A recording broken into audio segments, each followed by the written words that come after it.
దేవునికి మహిమ కలుగునుగాక. ఈ ఉదయకాల సమయంలో దేవుని మాటలు వినడానికి ఎదురు చూస్తున్న ప్రియ దేవుని బిడ్డలందరికీ నా హృదయపూర్వక వందనాలు చెల్లిస్తూ ఉన్నాను. ఈ తరుణం క్రైస్తవులను మేల్కొల్పడానికి, క్రైస్తవ నిజ జీవితంలో వారు ఎలా పోరాడుతున్నారో ఆ పోరాట పటిమను గురించి తెలుసుకోవడానికి ప్రార్థన టీవీ ఛానల్ ద్వారా నేను మీ ముందుకు వస్తున్నాను. ఇది నా మొదటి పరిచయం. వీక్షిస్తున్న ప్రతి ఒక్కరూ కూడా తమ తమ జీవితాలలో క్రీస్తుని గురించి నేర్చుకునుటూ, క్రీస్తు కొరకు అభివృద్ధి చెందుతూ, క్రీస్తులో జీవించాలని ప్రభు పేరట మనవి చేస్తూ ఉన్నాను. చిన్న ప్రార్థన చేసుకొని ఈ కార్యక్రమాన్ని ప్రారంభించుకుందాం. మహాగణుడును స్థిరుడును పరిశుద్ధాత్మ దేవుడా, మీకే వందనాలు, స్తోత్రాలు చెల్లిస్తున్నాను స్వామి. దైవమా, ఈ ఉదయకాల సమయంలో నేను మేమందరము నీ మాటలు వినడానికి సిద్ధంగా ఉన్నాము. అయా, ఇదిగో తండ్రి, నీ దివ్యమైన వర్తమానం మేము వినుచూ ఉండగా నా జీవితాలలో మా ప్రభు జరుగుతున్నటువంటి ప్రతి తప్పిదాన్ని వాక్యం ద్వారా బయటకు చూపెట్టి మమ్మల్ని మేము సరిచేసుకుంటూ లోకంలో అయా ఏ విధంగా జీవించాలో నేర్పిస్తూ మీ కొరకు సాక్షులుగా జీవించే భాగ్యం కలుగు చేసి మీరే మహిమ పొందమని యేసు నామములో ప్రార్థన చేస్తున్నాను తండ్రి, ఆమేన్. ప్రియమైనటువంటి దేవుని సంఘమా, ఈరోజు దేవుడు మనకు అందిస్తున్నటువంటి వర్తమానము ఆత్మీయ పోరాటము. ఆత్మీయ పోరాటము అనగా ఈ లోకములో చాలా పోరాటాలు ఉన్నాయండి. ప్రతి మనిషి కూడా తను బ్రతకడానికి పోరాటం చేస్తూనే ఉన్నాడు. చిన్నపిల్లవాడు మొదలుకొని చనిపోయే వృద్ధుల వరకు ప్రతి ఒక్కరూ పోరాటం చేస్తున్నారు. వారి వారి జీవితాలలో వారు ఎదగడం కొరకని, జీవించడం కొరకని పోరాటం చేస్తున్నారు. కానీ ఆత్మీయ స్థితిలో ఎదగడం కొరకు పోరాటం చేసేవారు చాలా తక్కువగా కనపడుతూ ఉన్నారు. ప్రియమైన దేవుని సంఘమా, మనం క్రైస్తవులం కదా, మనం క్రీస్తులో బాగానే ఉన్నామని అనుకుంటున్నాం. కానీ మన జీవితంలో క్రీస్తుని ఏ విధంగా కలిగి ఉన్నామో మనం నేర్చుకోవాలని మనం చేస్తూ ఉన్నాను. ఈ రోజుల్లో చూస్తూ ఉంటే ఉదయం లేస్తే 3:30 గంటలకే ప్రతి ఒక్క వ్యక్తి సంపాదించడం కొరకు పరిగెడుతున్నాడు, పనులలో పోరాడుతున్నాడు, ఉద్యోగాలలో పోరాడుతున్నాడు. కానీ క్రీస్తు కొరకు పోరాడేవాళ్ళు చాలా తక్కువ. క్రీస్తులో ఉండి సాతానుతో పోరాడేవాళ్ళు చాలా తక్కువ. ఏ సమస్య వచ్చినా, ఏ శోధన వచ్చినా ఎవరొకరి రికమెండేషన్తో బ్రతకాలని అనుకుంటున్నారు తప్ప క్రీస్తులో ఉంటే క్రీస్తే మా పక్షాన విజయం సాధిస్తాడు లేదా మాకు మేలు చేస్తాడనే విశ్వాసము నేటి క్రైస్తవులలో చాలా తక్కువగా ఉంది. కనుక స్నేహితులారా, ఈ పోరాట పటిమలో చాలా పోరాటాలు ఉన్నాయి. కానీ క్రైస్తవ పోరాటం గురించి మనం నేర్చుకుందాం ఈ ఉదయకాల సమయంలో. ఈ పోరాటములో ఈ సబ్జెక్టును వింటున్న నీవు నీ జీవితం ఎవరితో పోరాడుతుందో ఒకసారి ప్రశ్న వేసుకొని వాక్యాన్ని వినాలని మనం చేస్తూ ఉన్నాను. యెషయా గ్రంథము 14వ అధ్యాయం 12వ వచనములో మనం చూసినట్లయితే ఇక్కడ చక్కగా దేవుడు ఈ పోరాటము, ఆత్మీయ పోరాటము ఎక్కడ ప్రారంభమైందో మనకి బైబిల్ నేర్పిస్తూ ఉంది. చదువుదామమ్మా సహోదరి. తేజో నక్షత్రమా, వేకువ చుక్క, నీ వెట్లు ఆకాశము నుండి నరకబడితివి. జనములను పడగొట్టిన నీవు నేల మట్టు వరకు ఎట్లు నరకబడితివి. వాడేమనుకున్నాడో తెలుసా? సాతానుడు. ఈ పోరాటం ఎక్కడ ప్రారంభమైందండి? పరలోక రాజ్యములోనే ఈ పోరాటం ప్రారంభమైంది. సాతానుడు వాడు అనుకుంటున్నాడు, ఎక్కడి నుండి పడ్డాడంట? పరలోకములో నుండి పడ్డాడు. వాడేమనుకున్నాడంటే ఆకాశమునకు పైగా, నక్షత్రములకు పైగా, దేవుని సింహాసమునకు పైగా ఎక్కువ పోవాలని అనుకున్నాడు. కనుక దేవుడు అక్కడ నుండి ఒక తోపు తోస్తే కిందకు వచ్చి పడ్డాడు. ఏదేను వనములో పడి ఆదాము అవ్వలను వాడు మోసగించి క్రైస్తవ జీవితంలో నాశనం చేయడానికి మొదటి పునాది వేసిన వాడుగా కనబడతా ఉన్నాడు. దేవుని సంఘమా గమనించాలి. అక్కడంటాడు యెహెజ్కేలు గ్రంథము 28:3 వాడి గుణాన్ని ప్రచురపరుస్తూ ఉంది బైబిల్. చక్కగా ఏమని చెప్తుందో విందాము. నీ జ్ఞానము చేతను, నీ జ్ఞానము చేతను, నీ వివేకము చేతను, నీ వివేకము చేతను ఐశ్వర్యము నొందితివి, ఐశ్వర్యము నొందితివి. నీ ధనాగారములలో, నీ ధనాగారములలో వెండి బంగారములు తెచ్చుకొంటివి. నీకు కలిగిన జ్ఞానాతిశయము చేత వర్తకము చేతను నీవు విస్తారమైన ఐశ్వర్యమును సంపాదించుకొంటివి. కలిగినదని గర్వించిన వాడవైతివి. కాగా ప్రభువైన యెహోవా ఈ మాట సెలవిచ్చుచున్నాడు. దేవునికి తగినంత అభిప్రాయము కలిగి ఉన్నవాడా. ఎవరికి కలిగినంత అభిప్రాయము? దేవునికి కలిగినంత అభిప్రాయము కలిగి ఉన్నవాడా. సాతానులో ఉండినటువంటి గుణము దేవునితో సమానుడను అని అనుకుంటున్నాడు. ఈ రోజుల్లో చాలామంది క్రైస్తవులు వారి సంఘాలలో డబ్బులు సంపాదించి పెద్దలుగా నివసిస్తూ లేదా ఆయా పరిసర ప్రాంతాలలో మందిరానికి కావలసిన ప్రతి అవసరతలను తీరుస్తూ పాస్టర్ గారి విషయంలో వారు ఏమాత్రము కూడా వెనుకంజ వేయకోకుండా దూషించే ఆలోచనలు చాలామంది క్రైస్తవులలో ఉన్నాయి. ఇలాంటి క్రైస్తవ గుణాలు కలిగి ఉన్నవారు ఎవరు అంటే సాతానుకు సంబంధించిన వాళ్ళని బైబిల్ అంటుంది. నేను అనట్లేదండి. కారణం ఏమిటంటే వాడుకున్న గుణం ఏంటో చెప్తున్నాడు అక్కడ. వాడు ఎందుకు గర్వించాడంట? వాడు డబ్బు సంపాదించడాన్ని బట్టి గర్వించాడు, వాడు బంగారం సంపాదించడాన్ని బట్టి గర్వించాడు, వాడు వెండి సంపాదించడాన్ని బట్టి గర్వించాడు, వాడు జ్ఞానాన్ని సంపాదించడం బట్టి గర్వించాడు. వాడుకున్న గర్వాన్ని బట్టి వాడు అనుకుంటున్నాడు నేనే దేవుడను అని అనుకుంటున్నాడు. ఈ ఉదయకాల సమయంలో వాక్యం వింటున్న స్నేహితురాలా, నీలో ఐశ్వర్యం ఎంత పెరిగినా నీవు దేవుని కంటే ఎక్కువ కాదు, దేవునితో సమానుడు కాదు. కానీ నీలో ఉండినటువంటి అహం తీసివేస్తే నా క్రీస్తు ప్రభుల వారు వాక్యం ద్వారా నీతో మాట్లాడి నీ కుటుంబాన్ని ఆశీర్వదించునుగాక. ఈ పోరాటం ఎక్కడ ప్రారంభమైంది అంటే పరలోక రాజ్యంలో ప్రారంభమైంది.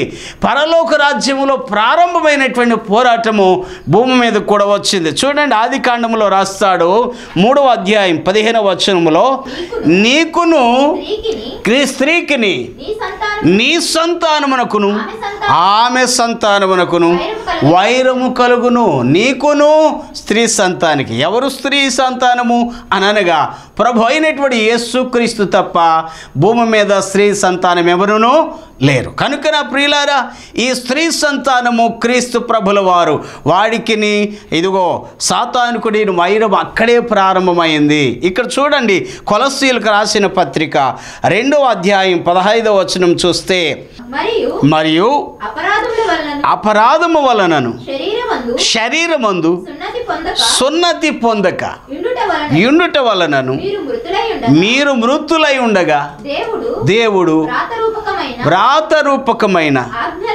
ఆజ్ఞల వలన మన మీద రుణముగాను మనకు విరోధముగాను ఉండిన పత్రమును మేకులతో సిలువకు కొట్టి దాని మీద చేవ్రాతను తుడిచివేశాడు. దేవునికి స్తోత్రం కలుగునుగాక. ప్రియమైనటువంటి దేవుని సంఘమా, ఇక్కడ దేవుడు మాట మనం వినట్లా. నీవు సాతాను మాట వింటున్నా సరే ఆయన నిన్ను తన దగ్గరకు చేర్చుకొని నీ పాపముల నిమిత్తము నా పాపముల నిమిత్తము యేసు సిలువలో మరణించడానికి ఆయన సిద్ధంగా ఉన్నాడు. ప్రియమైనటువంటి దేవుని సంఘమా, సాతానుడును సేవిస్తూ ఉంటే ఇక్కడ డబ్బు రావచ్చు, బంగారం రావచ్చు, వెండి రావచ్చు, వెలగలిగిన రాళ్ళు రావచ్చు, కానీ నీకు రానిది ఏమిటి అంటే ఆత్మకు మోక్షము రాదండి, ఆత్మ విమోచన రాదు. అందుకని ఆత్మ విమోచన నీకు రావాలంటే క్రీస్తు ప్రభుల వారితో నీ ఉండాలని ప్రభు పేరట మనవి చేస్తున్నాను. మానవుడు సాతానుడు మాట విని దేవునికి దూరమయ్యాడు. అయినా సరే దేవుడు ప్రేమిస్తూ ఒక మాట చెప్తాడు. యెషయా గ్రంథము 1వ అధ్యాయము 18వ వచనములో ఏమంటాడంటే, రండి మన వివాదములను తీర్చుకుందాము. దేవుడు ప్రేమగా ఆహ్వానిస్తూ ఉన్నాడు. అబ్బాయి, మీరు సాతాను మాట విని తప్పు చేశారు. ఎక్కడ? ఏదైనా వనములో. ఎలా తప్పు చేశారు అంటే, సాతానుడు నిన్ను ప్రేరేపించాడు, ఆ పండు తిను దినమున నీవెలా ఉంటావు? దేవతల వలనే ఉంటావు అనిన వెంటనే నీకేమైందంటే ఒళ్ళు పొంగిపోయి షర్ట్ చినిగిపోయింది. అబ్బా, నేనే దేవుడను అని అనుకున్నావు. దేవుడితో సమానముగా దేవునిగా నీవెప్పుడు ఎంచుకోకూడదని మనము చేస్తూ ఉన్నాను. మనం ఎంత ఎత్తుకెదిగినా దేవుని ముందు ఏ మాత్రము కూడా పని చేయలేం. ఈ ఒక్క మాటను బట్టి సాతానుడు ఏం చేశాడో తెలుసా? నిన్ను ప్రేరేపించబట్టి ఆ ఒక్క మాట, ఆ పండు తిను దినమున నీవేం చేసామంటే దేవునికి దూరం అయిపోయావు. నీవు దేవునికి దూరమైన యేసు అంటాడు, రండి మన వివాదములను తీర్చుకుందాము అని యెషయా గ్రంథం ద్వారా ఆహ్వానిస్తూ ఉన్నాడు. కానీ నీవేం చేస్తున్నావు తెలుసా? రాకుండా ఇంకా సాతాను ఒడిలోనే ఉంటున్నావు. అందుకనే సాతానుడు ఏం చేస్తున్నాడు తెలుసా?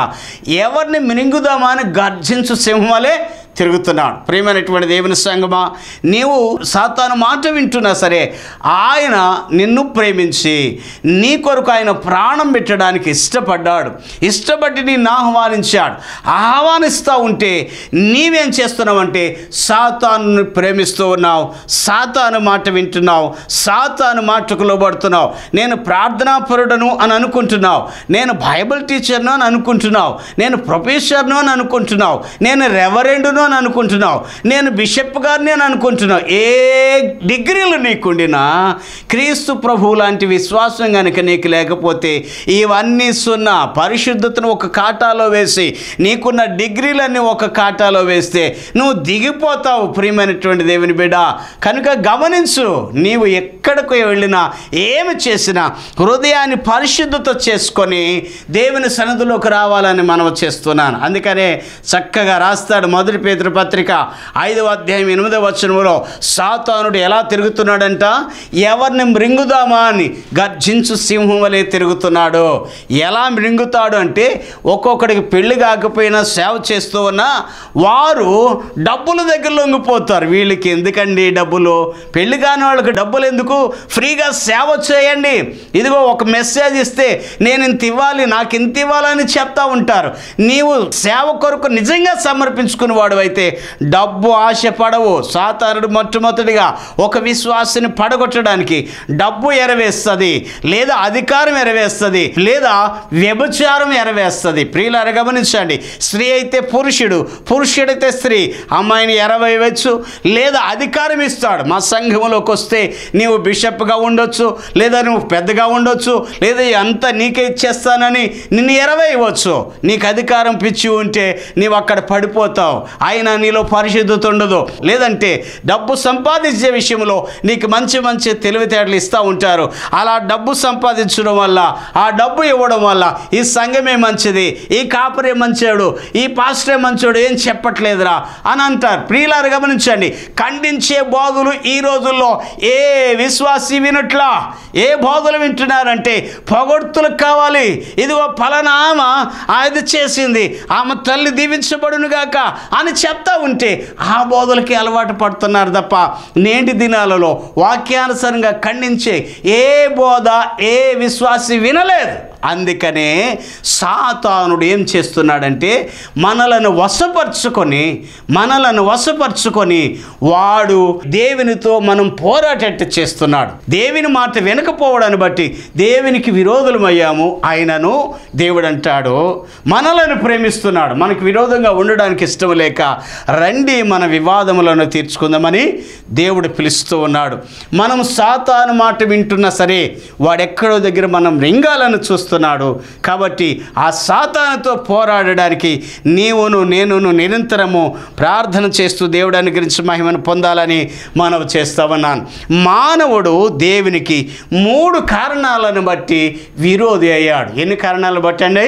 3 కారణాలను బట్టి దేవునికి విరోధి అయ్యాడు. మొట్టమొదటి ఏమిటి అంటే సాతాను మాట వినిన కారణాన్ని బట్టి దేవునికి విరోధి అయ్యాడు.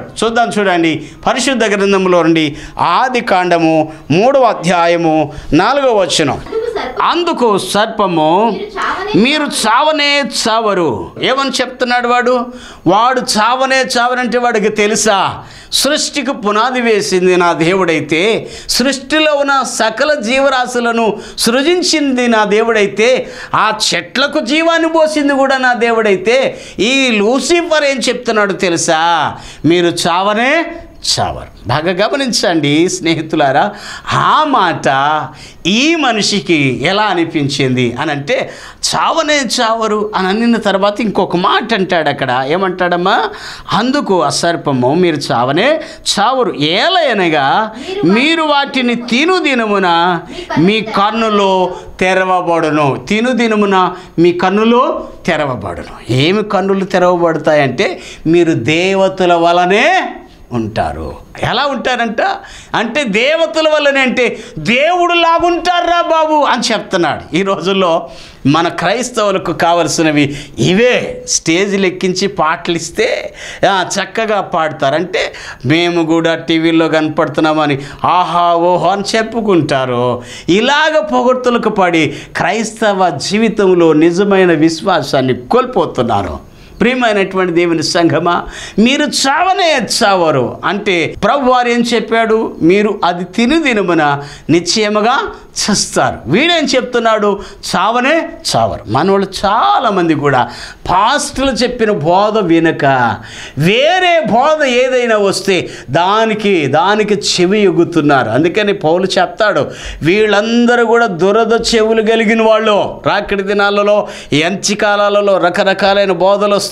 సహోదరుడా సహోదరి, ఏ బోధలో నువ్వు పడుతున్నావో అర్థం చేసుకో. క్రీస్తు ప్రభుల వారిని ఎరిగి పరలోక రాజ్యంలో చేరాలనంటే చావుకైనా బ్రతుకుకైనా క్రీస్తుతో జీవించే బోధే నీకు అలవాటు పడాలి తప్ప నిన్ను పొగిడే బోధ ఏది నీకు ఇష్టంగా ఉండడానికి వీలు లేదు. ఏదో కథలు చెప్పి విశ్వాస జీవితానికి పతనమయ్యే స్టోరీలు మీరు వినొద్దని ప్రభు పేరట మనం చేస్తూ ఉన్నాను. ఇక్కడ అంటాడు కదా సాతానుడు, మీరు చావనే చావరు అని అనే మాటకు ఆయన వెంటనే పొంగిపోయి చక్కగా ఆ స్త్రీ అవ్వమ్మ ఇద్దరు కూడా దానికి ఆకర్షితులై ఆ సాతాను వలలో పడిపోయారు. ఆ కారణాన్ని బట్టి దేవునికి విరోధులయ్యారు. ఎవరైనా వాక్యానికి విరోధమైన బోధ తెచ్చి ఉంటే దానిని నమ్మొద్దండి. ఈ కృపా దినాలలో ప్రతి ఒక్కరూ రకరకాలైన బోధలు సృష్టిస్తున్నారు కనుక ఏది కూడా మీరు అలాంటి బోధలు వెనుక తండ్రి కుమార పరిశుద్ధాత్మను ఎవరు అంగీకరిస్తారో ఎవరు నమ్ముతారో అట్టి బోధలు మీరు స్వీకరించి మీ విశ్వాసమును కాపాడుకోవాలని మనం చేస్తూ ఉన్నాం. మొదటి మాట, ఆదాము సాతాను మాట వినిన కారణాన్ని బట్టి మానవుడు దేవునికి విరోధయ్యాడు. రెండవదిగా రోమీయులకు రాసిన పత్రిక 5వ అధ్యాయం 12వ వచనం, ఇట్లుండగా ఒక మనుష్యుని ద్వారా పాపము ద్వారా మరణమును లోకములో ఎలాగూ ప్రవేశించునో అలాగునే మనుష్యులందరూ పాపము చేసి ఆదాము చేసిన పాపము ప్రతి ఒక్కరిపై ఏం చేయబడిందండి, ఆరోపించబడింది. ఉదాహరణ చిన్న మాట చెప్తా నేను. ఇందిరాగాంధీ గారి హయాంలో మన భారతదేశము కొద్దిగా అప్పులలో ఉంటే ఆమె ప్రపంచ బ్యాంకును ఆశ్రయించి అప్పు తీసుకొచ్చింది. అప్పు తీసుకొచ్చిన తర్వాత మనమందరము బాధ్యులమా, ఇందిరాగాంధీ ఒకటే బాధ్యురాలా అంటే ఈ భారతదేశంలో ఉన్న ప్రతి పౌరుడు కూడా ఇందిరాగాంధీ గారు తెచ్చినటువంటి అప్పుకి బాధ్యులే. అలాగే ఆదాము అవ్వమ్మలు చేసినటువంటి ఆ ఒక్క తప్పు ప్రతి మానవుడిపై కూడా ఆరోపించబడింది. దాని కారణాన్ని బట్టి దేవునికి విరోధయ్యాడు. మూడవది ఏమిటంటే రోమీయులకు రాసిన పత్రిక 3వ అధ్యాయం 23వ వచనములో వ్యక్తిగత పాపము అని వ్రాయబడి ఉంది. ఇక్కడ చదవండి మాట, ఏ భేదము లేదు, అందరూ పాపము చేసి దేవుడు అనుగ్రహించు మహిమను పొందలేకపోతున్నారు. కాబట్టి ఏ భేదము లేదు, దేవుడు అనుగ్రహించు మహిమను పొందలేకపోతున్నారు. ప్రియమైనటువంటి దేవుని సంఘమా, ఇది వ్యక్తిగత పాపము. ఈ పాపాన్ని బట్టి మానవుడు దేవునికి విరోధయ్యాడు. ఒకటి, సాతాను మాట వినిన కారణము. రెండోది, ఆదాము పాపము అందరి మీద ఆరోపించబడిన బట్టి. మూడోది, మన వ్యక్తిగత పాపము. ఈ మూడు కారణాలను బట్టి మానవుడు దేవునికి విరోధి అయ్యాడు. కనుక ఈ విరోధిగా ఉన్నటువంటి ఆ మానవుడు దేవునితో సంధి చేసుకోవాలనుకుంటే ఒకటే మాట, దేవుడు పిలుస్తూ ఉన్నాడు, రండి మన వివాదములను తీసుకుందాము అని దేవుడు అంటున్నాడు. కాబట్టి ఆ దేవునితో సంధి చేసుకొని సాతాను మీద పోరాడడానికి ప్రతి ఒక్క వ్యక్తి సిద్ధంగా ఉండాలని ప్రభు పేరట మనవి చేస్తూ ఉన్నాను. ఈ ఆత్మీయ పోరాటం ఉన్నదని ఏ క్రైస్తవ విశ్వాసి అయితే గుర్తిస్తారో వారు మాత్రము నిద్రపోకుండా ప్రతి దినము ప్రార్థన చేస్తూ దేవునితో కలిసి సాతానుపై పోరాడగలరని ప్రభు పేరట మనం చేస్తూ ఉన్నాం. ఓకే, చాలా మంచిది. సాతానుతో పోరాటం చేయడానికి నీవు సిద్ధంగా ఉన్నావా? ప్రియమైనటువంటి దేవుని సంఘమా, దేవుడు నీ పక్షాన ఉన్నాడు. దేవుని నీతో ఉంటానని వాగ్దానం చేశాడు. దేవుడు నీ కొరకు ప్రాణం పెట్టాడు. ఆయన విమోచించాడు. ఈ సంఘాన్ని మళ్ళీ పెండ్లి కుమార్తెగా ఆయన నీ దగ్గరికి ఆహ్వానిస్తూ ఉన్నాడు. కాబట్టి నిన్ను చిక్కుముడులు పెడుతున్నటువంటి డబ్బు ద్వారానో, బంగారం ద్వారానో, అమ్మాయిల ద్వారానో, లేదా అబ్బాయిల ద్వారానో, సినిమాల ద్వారానో, షికారు ద్వారానో సాతానుడు పాపములో నెట్టేస్తున్నాడు. విశ్వాసగా ఉండకోకుండా చేస్తున్నాడు. అవిశ్వాసపు గుణాలను నీలోని తీసుకొస్తున్నాడు.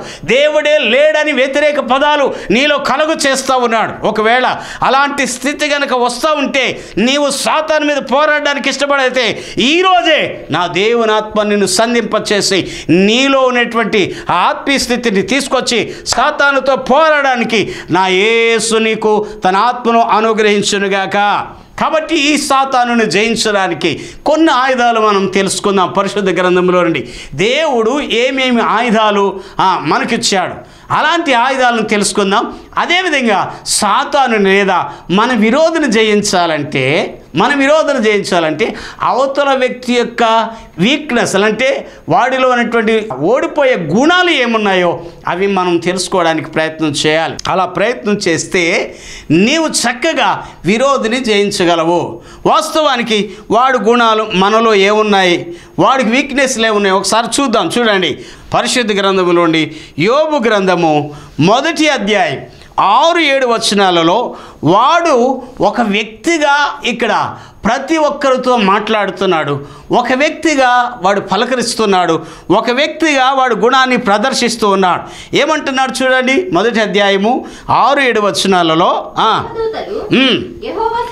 యెహోవా సన్నిధిని నిలుచుటకై వచ్చిన దినమొకటి తటస్థించెను.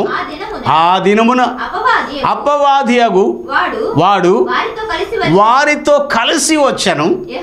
యెహోవా నీవు ఎక్కడి నుండి వస్తున్నావు అని వాడిని అడుగుగా అపవాది భూమి మీద అటు ఇటు తిరుగుతూ వస్తున్నాను. వీడు మానవుడికి కలిగినటువంటి శరీర ఆకృత కలిగినట్టుగా మాట్లాడుతున్నాడు. మానవుడికి ఉండినటువంటి అవయవాలు ఉండినట్లుగా చెప్తున్నాడు. వాడు ఏమంటాడంటే భూమి మీద అటు ఇటు తిరుగుతున్నాడు. అటు ఇటు తిరగడం అంటే గాలిలా కాదండి, గాలిలా కలిసిపోయి కాదండి, అక్కడ అవయవాలు ఉన్నాయని చెప్తున్నాడు. అంటే వాడు కాళ్ళతో వాడు తిరుగుతూ ఉన్నాడు. గమనించండి స్నేహితులారా, వాడు అటు ఇటు తిరుగుతున్నాడు. సాతానుడు ఏం చేస్తున్నాడంటే తిరుగుతున్నాడు అనేటువంటి మాటను బాగా గమనించండి.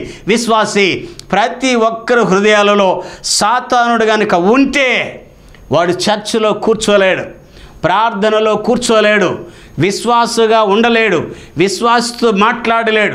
వాడు సహవాసం ఎంతవరకు చూసినా రోడ్ల మీద మాట్లాడాలి, వాళ్ళతో తిరగాలి, సినిమా హాల్ దగ్గరికి వెళ్ళాలి, లేదా వాళ్ళతో ఉండాలి, పేకట్ ఆడాలి, లేకపోతే ఇంకా వేరే వేరే వేరే వ్యసనాలు కలిగి వాడు అటు ఇటు తిరుగుతూ ఉంటాడు.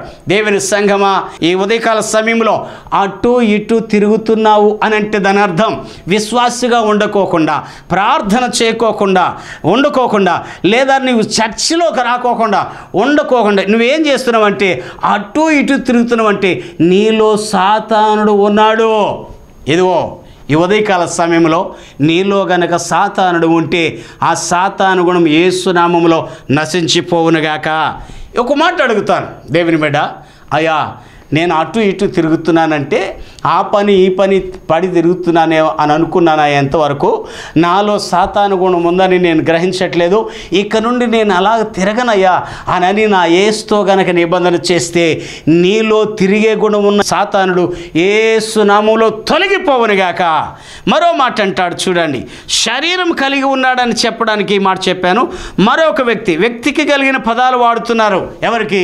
సాతానుడికి. చూడండి లూకా శుభవార్తలో 11వ అధ్యాయం 18వ వచనములో చూస్తే తనకు వ్యతిరేకముగా తానే వేరుపడిన ఎడల వాను రాజ్యం ఎలా నిలుచును? బయల్జెబూలు వలన దయ్యమును వెళ్ళగొట్టుచున్నానని మీరే చెప్పుచున్నారు. నేను బయల్జెబూలు వలన దయ్యములను వెళ్ళగొట్టుచున్న ఎడల మీ కుమారుడు ఎవరి వలన వెళ్ళగొట్టుచున్నారు? ఎవడు వెళ్ళగొట్టుచున్నాడు? అందుచేత వారే మీకు తీర్పరులై ఉందురు. దేవునికి మహిమ కలుగునుగాక. ఇక్కడ ఏమంటున్నారంటే సాతానికి మనిషికి వాడే పదాలు వాడుతున్నారు. వాడు అనగా వాడు అనే పదం ఎందుకు వస్తుందంటే వాడంటే ఒక వ్యక్తికి వాడిన పదాలు వాడుతున్నారంటే సాతాను ఒక వ్యక్తి అని ఈ వచనం ద్వారా మనకు రుజువు అవుతా ఉంది.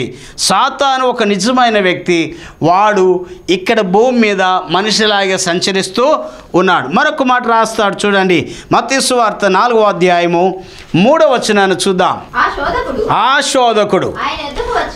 శోధకుడు అని మాట్లాడుతున్నాడు. అంటే శోధించేవాడు. ఈడొక వ్యక్తిగా భూమి మీదకి వచ్చాడు. దేవుని చిత్తమైతే నాకు ఇంకా అవకాశం మాట్లాడడానికి కనుక ఉంటే మీకు సాతాను త్రిత్వాన్ని కూడా నేను బోధిస్తా రానున్న దినాల్లో.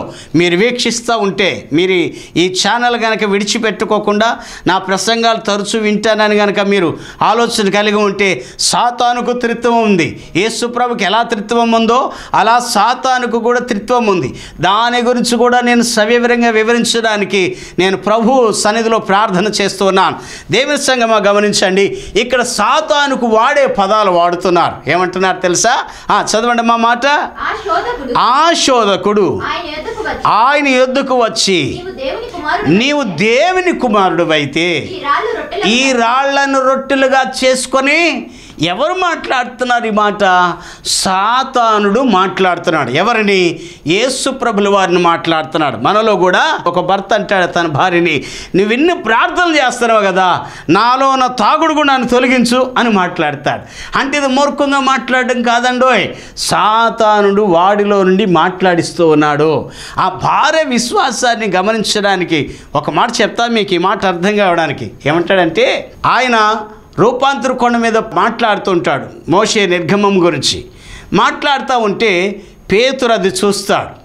చూసిన తర్వాత యేసు ప్రభువా, అయ్యా మీరు ముందే చెప్పుంటే ఏలియాకు ఒకటి, మోషే గారికి ఒకటి, మీకొకటి ఇక్కడ పర్ణశాలలు కట్టేవాళ్ళం కదా అంటే, యేసు ప్రభు వెంటనే ఏమంటాడంటే, సైతానా వెనక్కి పో. ఎవరినన్నారు ఈ మాట అంటే పేతురు గారిని అనలేదండి, పేతురు గారిలో ఉన్న సాతానుతో మాట్లాడుతున్నాడు దేవుడు. ప్రియమైనటువంటి దేవుని సంగమా, భార్యలను హింసిస్తున్న భర్తలారా, భర్తలను హింసిస్తున్న భార్యలారా, దేవుడు మీలో ఉంటున్నాడు, ఎప్పుడు ఉంటున్నాడు. కానీ దేవునికి వ్యతిరేకమైన పదాలు మీ చేత సాతానుడు మాట్లాడిస్తున్నాడు. ఈ వివేకం కలిగినటువంటి మాటలు మీరు గ్రహించి మీలో ఉన్న సాతాను మాటలను విడిచిపెట్టి గనక మీరు కూడా ప్రార్థన చేస్తే మీ భార్య వలె మీరు కూడా పరిశుద్ధులు అవుతారు. మీరు కూడా ప్రార్థన చేస్తే మీ భర్త వలె మీరు కూడా పరిశుద్ధులు అవుతారు.